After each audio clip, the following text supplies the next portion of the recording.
what these teams can do when it comes to the whiteboard. But Kello, enough about my whiteboard. Let's get into the game. Stamina Esports going to be debuting in this league on the purple side, ENTITY7 on your orange side. Yeah, in terms of debuting, Blaro, actually, this is their first UCS. So, well, yeah, but we are going to see that duo there in that central area for ENTITY7. Up at the top path, though, Gossifleur is going to keep this pressure on this Squirtle while Mewtwo is trying to steal away this Voltorb. But I think it ended up being the Psyduck that actually secured it. Okay, so Psyduck, even before having that headache passive, is able to last hit secure. Not the easiest thing to do in the world. Yanji jumping up to do a little bit of damage, but they do got that Snorlax in the pocket. With that ever-present tackle threat for last hit secure, it's scary, but this time it's actually Kira, the one to win it with the Slowpoke's Water Gun. Very important evolution to hit with level 4. Many sus already up here, but here comes Roju on that Dodrio. With the extra head, they are going to just retreat on back, knowing they are hiding in that tall grass. We do have a Metal Clawzation this time around. It does feel like by far the more popular play. They're going to be jumping up on that top side. So Dodrio is going to be joining that fight. The one Pokemon I think you and I were both kind of scared of when we saw it in that draft screen for ENTITY7. Of course, until level 9 when we, again, have the double Mewtwo Unite. That is horror movie level stuff. But either way, at the moment, Dodrio kind of giving me the spooks. Oh, you know what else is giving me the spooks? This Miraidon with that charge beam. The reach on that is absolutely insane. We have seen so many incredible plays with it shredding on down. Meanwhile, we have Minato getting away with Edisa saving the day, being able to come back with a KO of their own on that Mewtwo. Yeah, an empowered Metal Claw just for that huge dash and damage to capitalize, of course. And we also had a Cesario with that Psyduck getting a nice Bubble Beam in to slow down and get some stuns. So very nice tandem effort there, and no one goes down. Maybe one of the most important factors of that last team fight. No knockout given to ENTITY7, and that means Stamina Esports can kind of keep this EXP lead they have. Both teams yet to score, though, Kella. Yeah, it is 0-0 so far, and the berries there to go and provide that healing mean that Psyduck doesn't end up getting knocked on out. And I've got to say, that was a really well-timed headache from that before to save them once again. Yeah, no, this Pokemon, we talk about Vaporeon being one of the toughest Pokemon to knock out in the game right now. I think Psyduck is a close contender for podium. That headache, the passo so strong. Oh, but look at this. War Turtle is really low. They do end up getting that evolution, but it is still not enough to save them from the beak of the Dodrio. We have ENTITY7 pushing on fourth, but are unsuccessful as Psyduck manages to pick themselves up a 2 KO streak. Great defense from Stamina Esports. Yeah, nice little double. I also like that checking of the tall grass as well with the Psychic. Just good supportive instincts from this Psyduck right now. Throwing in a Psyduck, Psychic rather, it might be blind to that tall grass, but if you get some vision there, it can be important. And oh my word, Kella, what a steal from ENTITY7 Snorlax. Heavy Slam and an auto attack to take away that Reggie in the top side, and they secure the Reggie steal on bottom side. That is a great start there from ENTITY7 to lock down 2 of those Unite moves and a Registeel at that. Otherwise, Mega Mewtwo is going to come out onto the field, knocking out one, and chasing down this Miraidon is the Dodrio, allowing the rest of the squad to dunk some points in the Tier 1. Yeah, Miraidon not having the Psyduck or the Blastoise there to kind of peel forward, even the Slowbro, meant that Dodrio basically got to take down a free knockout even all the way in that back flux zone. So nice push from ENTITY7 kind of all across the map. They're going to walk away with a lot of experience. They only have 48 points scored, though, as both these teams having remarkable defensive efforts around these goal zones. I think surprisingly, even though ENTITY7 are winning the points lead, right now Stamina have the level lead. However, they have lost their Slowbro, but it isn't going to stop them as Zacian has just picked themselves up a 2 KO streak. Now they have a chance to finally get some points on the board. Not many, but they do finally get points on the board, right? 30 points in from that Psyduck, but again, that very quick counter punch from ENTITY7 is a very fast rally back for the defense. They are going to try to push all the way onto this Tier 1. You see Snorlax, an aggressive heavy slam, maybe looking to try to kidnap one of these enemy Pokemon with the block. Will not have the opportunity, but they are there just in time to peel and allow the Eldegoss to get back to the Tier 1. Yeah, Eldegoss being saved on there. Meanwhile, we have Enisus chasing down this Mewtwo, trying to slice it down, but it is unsuccessful as it's able to teleport away. Even with the quick scoring of Dodrio, it didn't end up getting its dunks in. Yeah, interesting. Also, interesting timing of that one Mewtwo Unite. Don't worry, there is... well, actually, they're both on cooldown right now. I'm taking a look at the UI because I don't know which Mewtwo popped which Unite. But so far, both of them on cooldown. Gonna need to earn those back.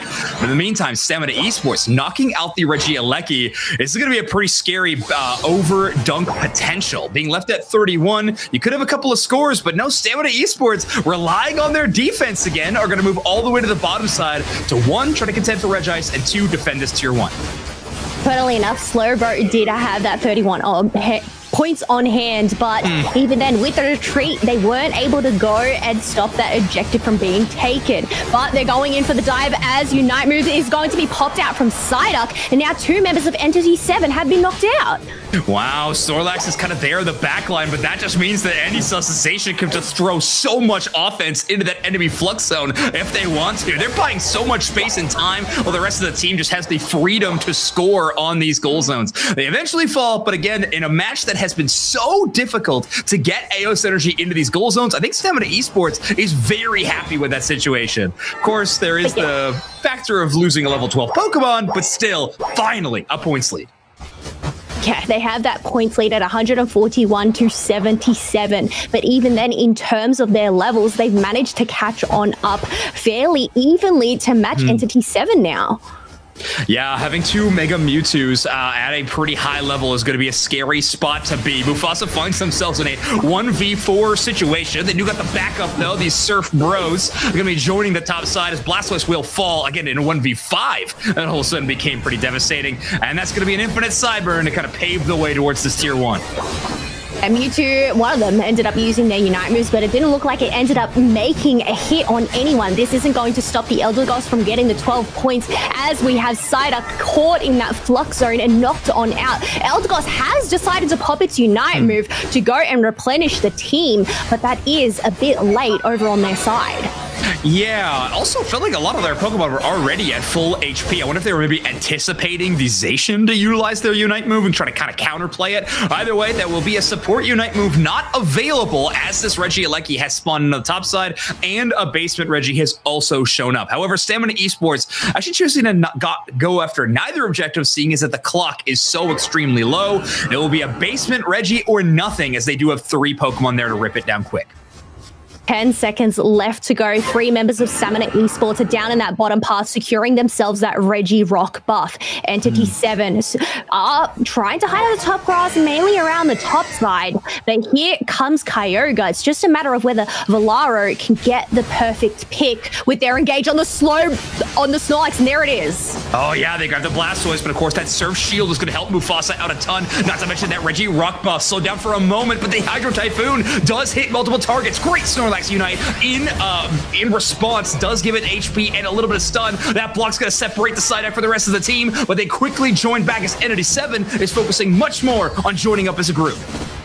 Getting caught out in the flux zone. You are not welcome into the Kyogre pit there. The shield to go and protect that Snorlax. That way they're still left standing. But the Blastoise has been knocked out with Stamina Esports, so they don't have the defense on this side. Trying to escape, Enisus was, but we have that Mewtwo yoinking him back and knocking him out. Yeah, perfect work by Piplup to take that knockout. And now it is just Kira still up in this fight as Slowbro is so incredibly tanky, but it's actually the opposing defender that take that final KO. And Eldegoss going to knock out this Kyogre. This will be a place where the ENTITY7 is coming from behind, but they just took the score lead with their first score, and they're looking to stack up a few more. Stamina Esports does have 4 Pokemon trying to defend this goal zone, but it will still fall, and they have not found a way to steal a single knockout through this Kyogre buff. 35 seconds left to go. 141 to 396 as Dodrio ends up dunking some more points in that whole goal. We have Stamina Esports trying to steal any of these shields from ENTITY7, but they are unsuccessful as they get completely teamed wiped, and they are not able to stop them. So I'd say first game goes successfully for ENTITY7 there. Yeah, what a fantastic endgame team fight from ENTITY7. Having some really risky plays, but being able to make it all the way back to their own central area, felt like multiple times, bait out a few new Unite moves of Stamina Esports, and then timed their own offensively perfectly. Really liked that final showing from ENTITY7, and well, that's why they're going to be up 1-0 in this series. Reminder, ENTITY7, the only one that have played in this league so far. They started off 0-1. A great way to start changing that, though, with this game 1 of this set. Yeah, really making their mark in the LATAM League so far in terms of winning that first match against one of maybe the more aggressive squad of this matchup might like that damage buff, but let's get into it, Kello. Stamina Esports is going to be your purple team. ENTITY7 with the game advantage are going to be on your orange team. Ooh, and this time around, we're going to have ENTITY7 take the central area as that Zarshan instead of that Leafeon, which has opted for that top path with the Psyduck. Over on the other side, we do have the Doji duo taking that central area again. Exactly. So that's a basic clear for these two teams into the central area. When it comes to early game contest, though, it will be this Snorlax with alongside this Sobble, both great Pokemon at early game last hit secures. But when it comes to a Squirtle and a Mega Mewtwo, it seems like they might have the advantage in early aggression in terms of space. Well, Snorlax is there to just go and protect a little Sobble. It's a little Sobble that thought that it could, and fortunately, its water gun could not because it ran short, unfortunately. Yeah, well, if Sobble remembers its history, its water gun used to be just fine, so we'll allow it to have a phase where it's maybe the more mediocre part of its kit at the time being. Bottom side right now, Kira waiting for the spawn of these Swablu Altarias, as these two Pokemon, or 4 Pokemon rather, are just contesting over these last hits. A lot of range damage, just trying to get the burst in where you can. Now looks like that level up going to be above Hitman's head. So Mega Mewtwo Y available and is already getting to work. Yeah, getting to work, being able to knock down that Snorlax, leaving this Sobble, I was going to say unattended, but no, Roju is here to save the day and pick themselves up 2 KOs. Yeah, I think Mega Mewtwo Y there thinking they had a little bit more room to work, but was Dodrio with a top side push and an immediate rotation all the way to that bottom side, assisted by these Sarlacc berries, by the way, those speed boosting berries on the Groudon and Rayquaza map. Going to be a big change for them. Yeah, so not as much sustain over on this map, but ENTITY7 is trying to chunk away at those Rio, but it's able to make it on out. We do have our Regidrago that has spawned on the map, but so far it's just focusing on the wild Pokemon for the time being. Yeah, doing what you can to level up as quickly as possible. It's going to be the name of the game at the moment, especially since, like you mentioned, just a little bit away from some major objectives. But another major one is going to be that Regidrago. 7 Esports going to focus their attention on it and burst it down so fast. Zacian, if it does one thing better than most other Pokemon in the roster, it is destroy these high HP objective Pokemon so quickly. Yeah, it just doesn't even give a chance for the opposite team to come in and try and contest that. Otherwise, these birds are also getting shredded on down. None there for Kira to give them that level up, as they are looking for some other wild Pokemon in the back line. And hopefully, yeah, there it is, the Blastoise. Yeah, finally getting that evolution. But the big threat on the map right now being this Dodrio, almost at level 9, but it falls. Wow, ENTITY7 getting to work. Has its Unite move, big level 9, scary, and it gets the chase down as well. Play rough to chase out the Mega Mewtwo X and put together a KO streak of 3. ENTITY7 being the hard carry for Stamina Esports right now, and what a way to bring themselves back in this match. Yeah, that was a great comeback there for the team, being able to get those knockouts, but also the Reg Ice for their squad. Meanwhile, Regieleki is still at full HP, while we have Psyduck and Blastoise babysitting it. But ENTITY7, well, they're not even down there at the moment. Yeah, no, they're taking their time to farm up and play this one safe. I mean, Kello, that storyline has remained from game 1 into game 2. Neither of these teams being hyper aggressive on these goal zones, and the scoreline at 6 minutes, we've only had 6 points scored in total. Yeah, a great defense, offense from the squads there. Liquidation is going to be the choice for that Inteleon, but it isn't able to shred through that Blastoise, who's so tanky, going in with a Surf to push them out of the way, allowing that Regieleki to crash on in. All right, so there's going to be a lot of available scores. These teams try to do their best math here if they can. We'll be 40 points into I think it was a 42 or 43-point goal zone, so an extremely weak one, only left at 9 points. This is prime for a massive overdunk if Stamina Esports can get a big pocket target there. Yeah, but the one with the big pocket is currently getting targeted down by ENTITY7, so no 40 dunk is going to make it on through. Snorlax is going to back away down into the bottom path, which is going to be left undefended as the rest of the squads are upstairs. Yeah, a bit of a split push counter effort. Works out well in terms of scoring. However, Stamina Esports seems to have the read on their next every move because a great counter push. They get a knockout, another chance to set up this goal zone to have an extremely large overdunk and still trying to hold on to that experience lead in any way they can, leaving it extremely low. ENTITY7, though, they are getting their attack weight stacks in that bottom tier 1. Yeah, it is 158 points to 114 currently, just past the halfway mark. That tier 1 has been destroyed by ENTITY7, but it wasn't a big overdunk, unfortunately. But I guess that is still going to clear up the space. Exactly. Finally, the goal zone will an even break. So maybe not how Stamina drew it up originally, but they're looking for more. Huge Hydro Typhoon, followed up by a Surf will tee up 2 easy knockouts for Stamina Esports. The rest, however, might be more difficult to find as they have found all the way back on that tier 2. A lot of goal zone healing. Stamina Esports instead just going to play the field. They're going to play the field as they have control of the map, are also securing themselves another Regieleki, which is going to continue putting the pressure on ENTITY7. Looking at their levels so far is a bit concerning considering they have 3 level 9s, well now 2 over on their side, whereas meanwhile, we have a Zacian that's already hit that level 13 mark. So definitely a scary doggo to go into.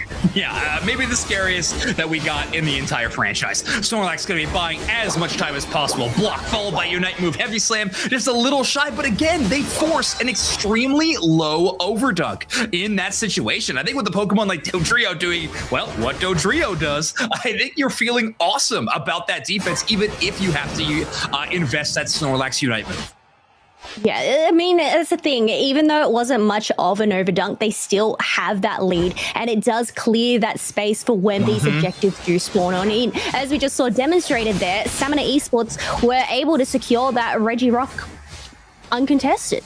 Yeah, that's a great point, Kello. So it clears the space to take up those Regis a little bit easier in those team fights. It also will allow you to have a lot more space to work with when the Groudon does spawn in at the final moments. Also, making sure that Dodrio doesn't have an easy route back to a goal zone to heal itself. So a few options that Stamina Esports will have by breaking those tier 1 and 2s, even if they only have a small-ish points lead. Still a lead.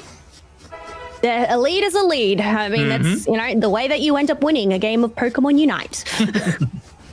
Yeah, that's true. Except if you tie. But then even then it is the lead. It just depends when you had the lead. That's another fun one. We'll get to it when we get to it. You gotta get there first. Otherwise, Blastoise has been targeted by that liquidation, is still at that half HP mark. But I guess with no healers on their side, they are forced to retreat back home before this major objective spawns in the middle, which is going to be Groudon this time around. Yeah, here it is. Groudon on the Thea Dry Ruins jumping in to join the team fight. Whatever team can knock out this Pokemon will, of course, get their goal scoring speed increased by a ton, but their damage will also be skyrocketed with that Groudon buff. Got to be careful. You don't want to lose the buff towards the other team, but right now it will be ENTITY7 just poking this objective. Both of these teams, patience has been their biggest virtue, and nothing changing here in this final team fight. Well, Stamina, they have that lead. They don't really need to make a move against ENTITY7. Just trying to bait them out. Kira is leading them towards their zone and waiting for that engage for the moment. But, well, ENTITY7, I guess they're going to bait him out by hitting the ground on. Exactly. They actually got Hitman hanging out here on the jump pad for so long. Have their Unite move if they needed to help defend. Kira going to Hydro Typhoon. No one there for the backup, but it's the engage from ENTITY7 into that bottom Elbush. Dodrio, the first one to take down a successful knockout as Blastoise falls. Only a level 12 on Mufasa. Unite moves, but Dodrio is just too quick. Triple trample utilized for the escape of the Leafeon. Yeah, both of them ended up popping the Unite move at the same time, but here comes the Inteleon with a Unite move of their own to go and make sure Stamina Esports cannot hide. They can run, but they cannot hide. Leafeon is back on the field as Groudon is now at half HP, but Eldegoss, well, they're living on 1 HP in a dream right now. I can't believe Knight walks away from that Leafeon, or floats away. I'm not exactly sure how Eldegoss moves around the battlefield. Either way, it's in the successful fashion as they will knock out the Groudon, and 2 for 2. ENTITY7 are going to take down these final objectives. There's only 20 seconds left on the clock. This one's all over. ENTITY7 are going to dispatch a Stamina Esports 2-0. I feel like patience was really the key for ENTITY7. Make sure to just run out the timer. That way they can secure the Groudon, and there is just going to be no comeback, no time for Stamina Esports to push on back. So a great comeback from ENTITY7 there. Completely agree. I also think they played especially well into Stamina Esports' strategy of basically building a raid boss Zacian on the other side. Anisus was almost level 15